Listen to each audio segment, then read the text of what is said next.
Okay, so what is in this thing?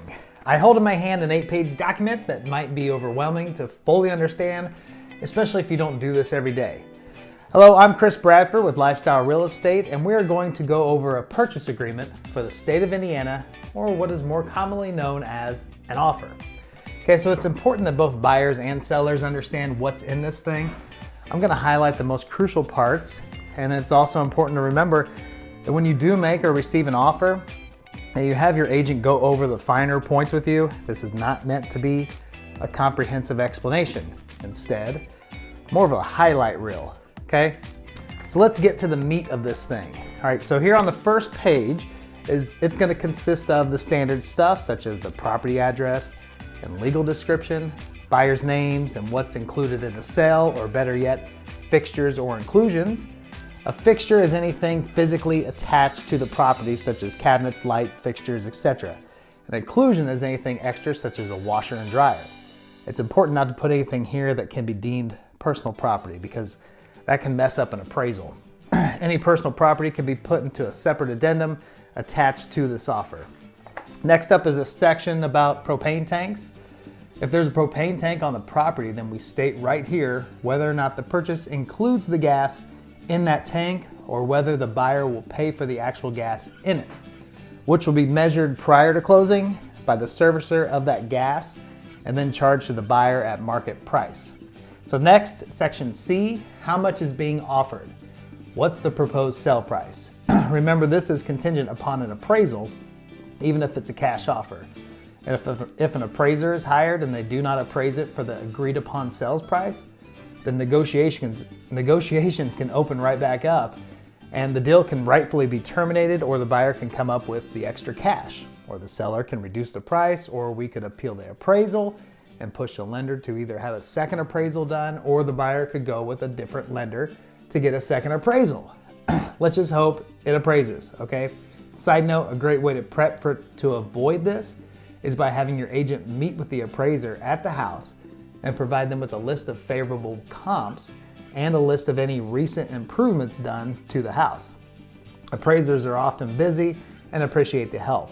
Okay, moving on, section D, earnest money. Here it is stated how much money the buyer will put down for earnest money. This is a check that will be written and cashed only after the offer is accepted. It will then be held in an escrow account by the real estate brokerage. If all goes well, then the money is going to be returned to the buyer at closing in the form of a credit towards their purchase. If the deal falls apart, then it could be decided to whom the earnest money goes back to, either the buyer or seller, based upon the conditions in this contract. All right, second page. Section E, method of payment. What type of financing does the buyer have? How are they going to pay for this house? This is important and sometimes overlooked. If it's cash, then that's great. Be sure to ask for proof of funds. If it's financed, then what type of loan are they getting? How much money are they putting down as a down payment? What type of interest rate are they getting? Will the buyer be asking for closing costs? This is where you'll find that information, and it's important to know. All right, so section F, time for obtaining financing. Here's where we're stating that the buyer is going to get their loan process going in a timely manner by determining some deadlines.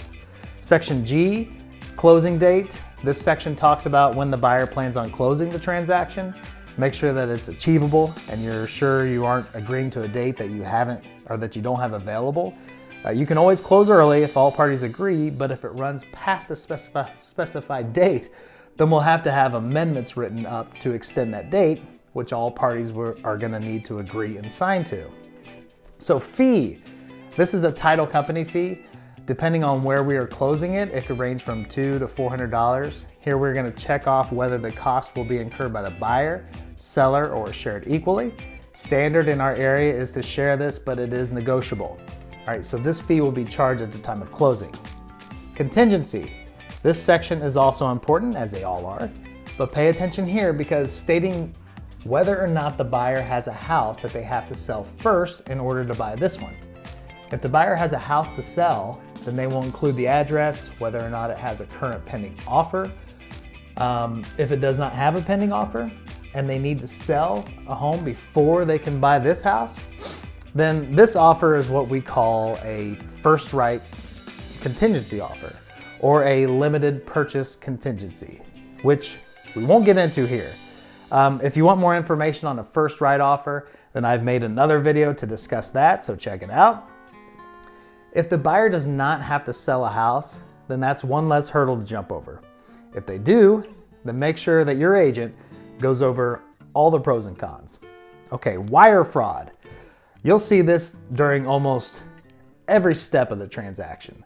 Just be aware that whenever you are asked to wire funds, to double check those wiring instructions, preferably with a phone call to the title company, just to make sure that they are correct and you are not mistakenly sending those funds to Prince in Timbuktu.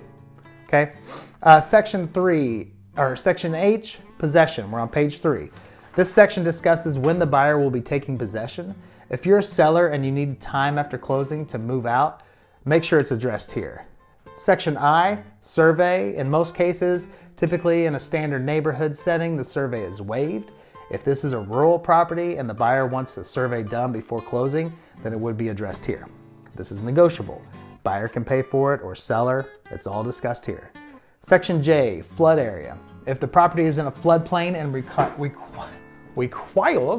requires flood insurance, then there are boxes to check here that state whether or not the buyer can get out of the deal and get their earnest money back. Section K, homeowner's insurance. States that the property has to be insurable or else the buyer does not have to buy the property. Moving on to inspections. Section M, starting on page 3 and continuing on page 4. This is always the most nerve-wracking part of a deal, but it doesn't have to be, as long as everyone is on the same page. The buyer has 3 different options here. First one is buyer waives the inspection, meaning no inspection. Seller should love that. Next one is buyer reserves their right to have an inspection. If any major defect that has not been previously disclosed in the seller's disclosure is revealed, then the buyer can ask to have repairs made. It's important that seller knows that they have to have all utilities turned on for this inspection so that everything can be properly checked. There is a set period of time which is outlined in this offer, and the deadline that is established determines how long the buyer has to do the inspection and send a response in writing to the seller. This becomes another negotiating phase, but as long as everyone is moving forward with intent on closing, then we should be fine. If no agreement is made, then the contract can be terminated and the buyer receives their earnest money back. There's a lot of debate as to what a defect is. I'm not going to get into that, but just keep in mind that we are looking for anything that is either a safety issue, affects the value of the property, or decreases the life of its usefulness. The last option here is option 3, which is being bought as is. If this is the case, then an as-is addendum is included, which outlines a time period where the buyer is still allowed to do inspections, and they can terminate the contract if they find a major defect. But it states that they will not be going back and asking the seller to do any repairs or reduce the price. Next section, limited home warranty. Here's where the buyer states whether or not they are getting a home warranty, whether or not the seller will be paying for it, and who will be ordering the home warranty. Home warranties vary in coverage, but to simplify it to the bare minimum of explanations, it's a year-long warranty that will cover the mechanical fixtures of the home as long as those fixtures are shown to have been in good working condition right after the purchase. Page 5, sections are O, disclosures. Buyer states whether they have received and signed a seller's disclosure and/or a lead-based paint acknowledgement form. A seller's disclosure is a separate document where the seller details their knowledge of the condition of certain aspects of the home, whether they are defective, not defective, or they may just not know. Read through this carefully to make sure of any defects that they may have already identified. If they have identified them in the seller's disclosure, then if it comes up in an inspection, then you may not be able to count this as a defect because they've already disclosed it. A lead-based paint acknowledgement form is for homes built in 1978 and before. Any of those homes built prior to that, they have to disclose whether or not the seller is aware of the presence of lead-based paint. As a buyer, just assume that somewhere in that home lurks the presence of lead-based paint under decades of layered paint, and understand the risks associated with that. All right, section P, title approval. I'm gonna breeze through this by saying that here is where we state that the title has to be a clean title and transferable before the buyer is obligated to fulfill this contract. Buyers or boxes are checked to indicate who is paying for the owner's title insurance, typically seller, and who is paying for the lender's title insurance, typically the buyer, unless they have asked for closing costs to be paid by the seller. Section Q, taxes. Usually here we are stating that the seller will pay for their portion of all owed taxes up to the day of closing. This comes in the form of a credit to the buyer at closing. Section R, prorations and special assessments. Here we are discussing any monetary attachments to the property. For instance, if there were a rental property, then any money due in would be prorated to reflect the closing date. That way a seller won't be making money off of a property after they no longer own it. Also, this assures that the new owner will not be paying utilities, etc., that were owed during the seller's ownership. Page 6, there's an important note here that states that this offer or any counter offers can be withdrawn prior to the delivery of written acceptance.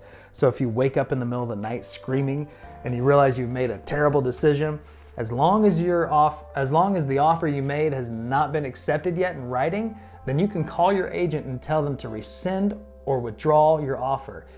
The agent needs to immediately notify the other agent, preferably both in writing and verbally, for this to go into effect. But let's hope you did all your homework before you make an offer so you can sleep like a baby, okay? Section T, homeowners association. If the property is a member of an HOA, then here we are outlining deadlines and stating that the seller will provide the buyer with an HOA documents. The buyer has a set amount of days to review those documents and deem acceptable. If there are restrictions for the HOA that prevent the buyer from using the property as they intended to, and the HOA will not issue a waiver, then the buyer may exercise their right to terminate the contract and receive their earnest money back. My recommendation is to get these documents before making an offer. This can easily be done, and you can avoid headaches later.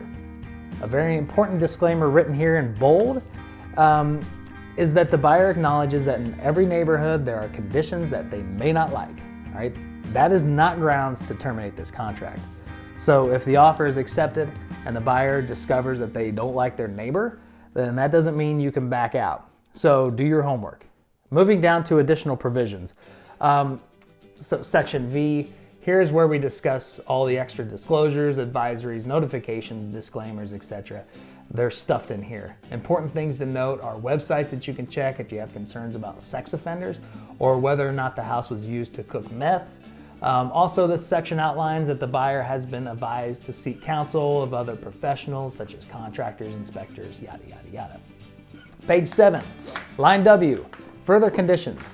Here is where you will plug in anything that was not addressed in the contract. Examples include if there's any special addendums attached to the document, such as an escalation clause, which I will not discuss here, but you can find in another video.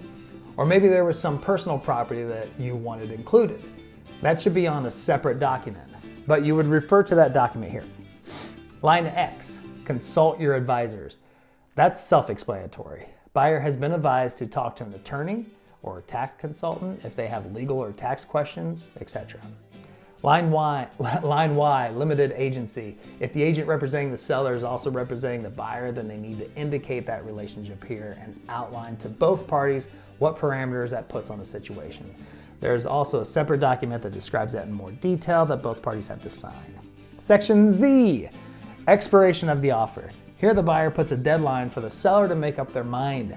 The seller has until that date and time to either accept, reject, or counter. If they don't, then the offer is null and void. Then on page 8, everyone signs. All right. Make sure that dates are included, and seller, make sure that your response is properly checked, either accepted, rejected, or countered.